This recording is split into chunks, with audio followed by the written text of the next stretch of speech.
How do you build a work table? If you've never been in here before, this is Ready Set Homestead. I'm all about sustainability. I like to build things out of reclaimed wood. The problem I have right now is all of the wood that I do, all of my woodworking is done on my carport. So clearly I don't have any room for the car. I got my table saw right there. You know, I got a table over there. Right now it has my chop saw on it. It was over there, but I had to take everything down because I was doing a farmer's market and I needed my foldable table. So today I'm going to be building a very rudimentary table. I don't need anything fancy right now. This is not my permanent location. I'm in the process of actually making more of a shop space. Actually, I'll show you where. Over here. So this is where all my wood is. This is going to be wood storage. And then I'm going to be building a roof over this. And this whole area is going to be shop. Right now, it's just got all my junk. You know, I collected that AC unit that's going to be going inside of there. So whenever I'm getting wood, I don't have to worry about, you know, super hot because it gets really, really hot out here. But again, building a rudimentary table, something that's just going to allow me to still use my folding tables, but also give me a spot to put my chop saw so that I can preserve this table for finish work. Everything I'm using is pallets. Now, I want to show you the pallet wood that I currently have. This right here, well, that's a towel, but this right here, those are the 2x4s from the pallets. I cut them down to 36 inches. These right here are going to be side pieces. These are 30 inches. And then I have the whole panels that I cut off. Those are 4 foot. Right here are also 4 foot. These pieces are going to be the basic framing for an 8 foot by 30 inch table. I'll be able to put my chop saw on it. I'll be able to put wood supplies on it. I'm gonna have a shelf on the bottom where I can just store junk. I'm not a super organized person. Say what you want. I got my barrels here with wood. I got some wood over there. I got a bunch of other wood on the other side over by the shed. But if you wanna build a table, just something quick that you can work on, something's better than nothing. So before I go out and spend a bunch of money on brand new wood, I'm just gonna make a basic table. If you've never built a table, this isn't something that I would recommend selling to somebody. It doesn't have the right moisture content. This wood is not kiln dried, but I'm gonna show you how to make a table so that you can do woodworking, so that you can make the money to buy the wood to build yourself something nice. Get yourself a notepad and pen because we're about to start the fast forwarding and the voiceover. All right, so I'm taking my 2x4 pieces, 30 inches, and I'm taking those cross pieces. Cross pieces are about 40 inches.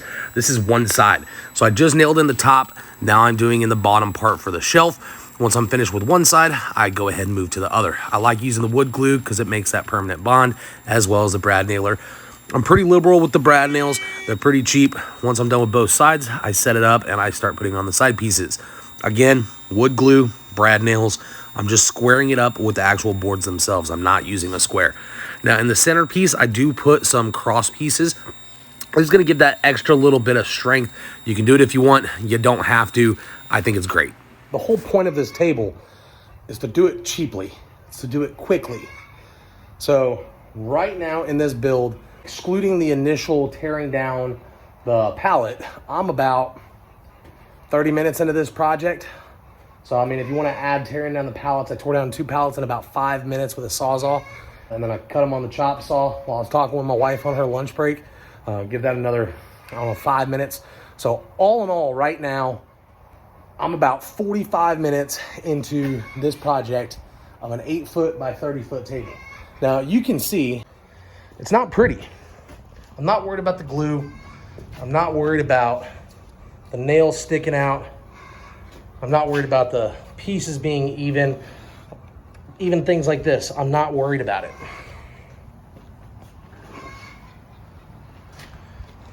This table,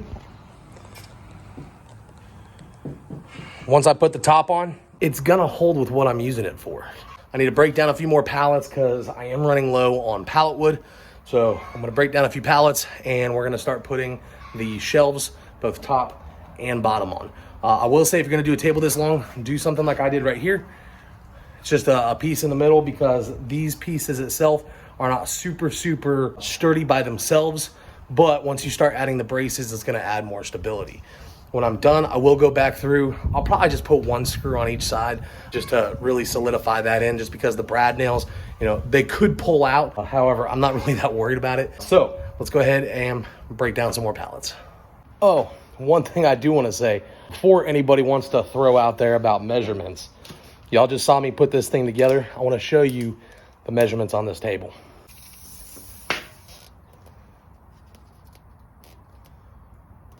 .31 and that's 7/16, we'll call it 31 and a half.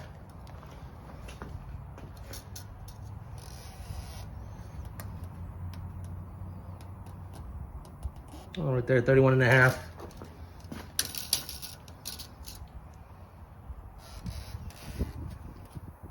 What's that?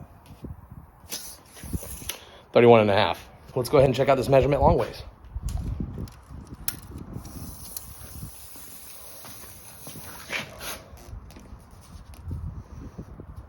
.81 and a quarter.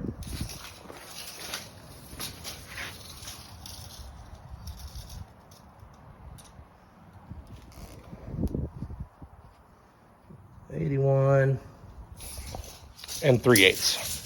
So for not measuring, I'd say that's pretty good. And this is how you break down a pallet.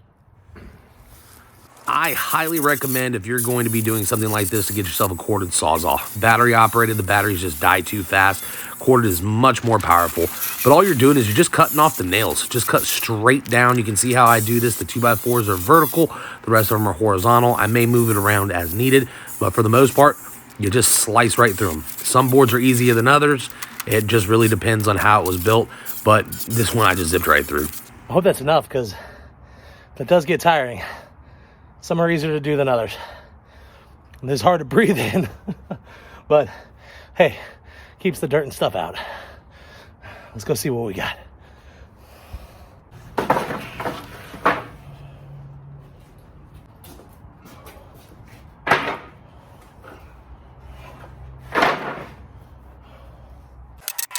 So here I'm just kind of laying the boards out. I am making them all congruent, so all of the parts with the heads of the nails are facing up. That way it all just kind of looks similar. All right, so I got enough for the top piece here. I probably don't have enough for the bottom below, but again, the bottom below is not gonna be holding any weight at all.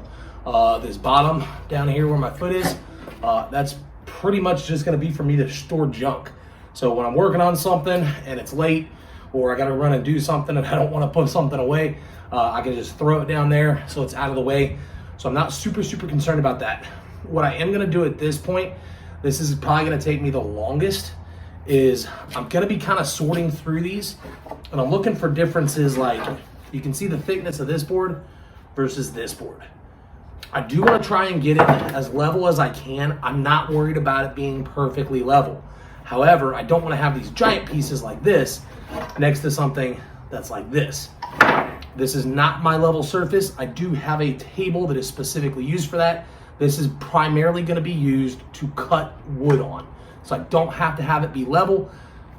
It's just not necessary. So that's what I'm gonna be going through right now, is checking everything out and seeing which boards I wanna use. I'm not worried about boards being flush on the corners, any of that. They don't have to be square. I just want something relatively flat so that I can use it how I need to use it. So here I'm doing just that. I'm just putting all the boards of similar width and lining them up. That way it's the best I can get. All the ones that weren't the same width, I just put underneath. So I want to show you something.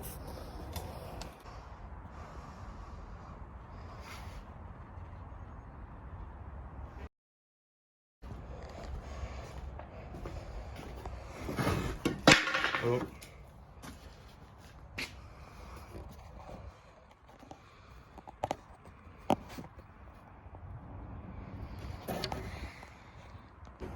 Don't look too bad to me.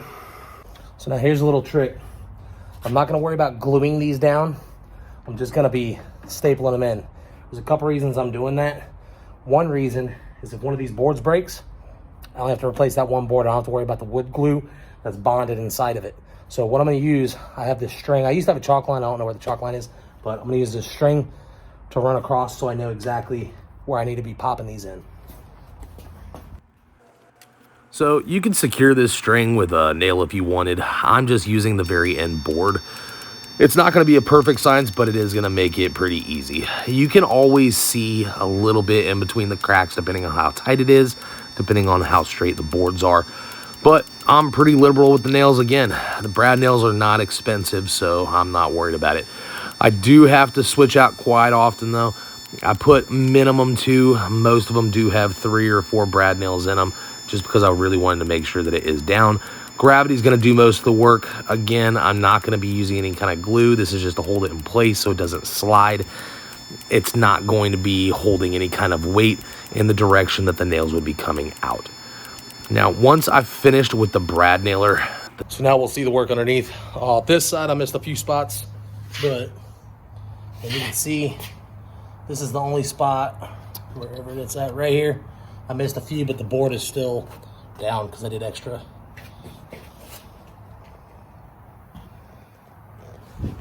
So that's not bad. String works.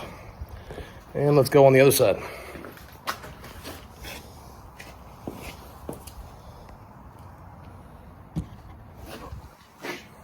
String works. So we have a work table. I'm gonna put together the bottom. I'm gonna put the chop saw on this. Now again, the middle is the weakest spot. If you want, you could put some kind of brace underneath in the middle to help support this part right here. But I'm not putting a lot of weight on this table. I'm not gonna be having things that are heavy enough or condensed enough to put enough pressure to be busting out these boards. And if I do, I'll just replace it with another board because it's cheap. So I almost forgot to show you all this. Once I finish with the table, before I finish it up with the bottom shelving and putting the chop saw on top of it, I went around with a needle nose plier because pallet wood has a ton of staples in it.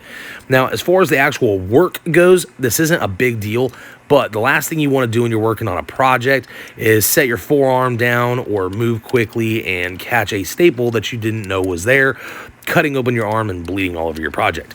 It's also going to help me for the next step because once I finish taking out all of these staples, to clean up that front line, I'm going to take my circular saw, battery powered, and just run straight down the edge, get a nice clean straight line.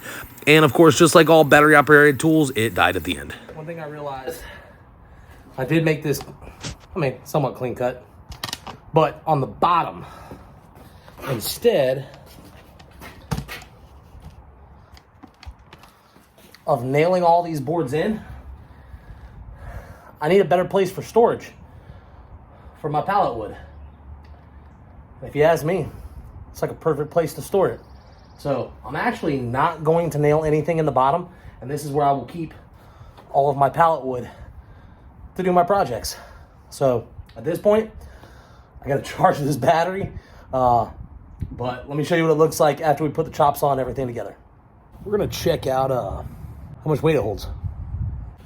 So I weigh 270-ish, some days more, some days less. Let's see. So this is it, here we go. Got my table right here. It's just under 8 feet. It's 81 inches. So I got this on here. It doesn't hit the wall anymore. I have all the room I need to work down below. I have storage for my boards. I'm probably gonna put a couple crossbars across. We'll see, just so I can store some 2-foot boards or 3-foot boards and they don't fall down. This table, I got all of these pallets for free. Check Facebook Marketplace, go to cabinetry businesses. You know, there's a ton of businesses that will give you their pallets for free. If you want to talk about total cost of this build right here for this big table. Now again, is it the best table? No, it's not the best table. It wobbles a little bit, but hey, it's gonna do the job I need it to do. It doesn't have to look good. It's gonna do everything I need it to do. So total cost on this, including equipment that I used. So I got the air compressor, found it, it was free. The hose for the air compressor was $25. The actual nail gun that I used was $25. And the Sawzall that I used, a corded Sawzall that came with a blade, that was $50. So if you want to include the cost of the equipment that I used, I mean, we're talking less than $2 worth of brad nails, the nail gun, the air compressor, the hose, and the Sawzall. This entire table cost about $100.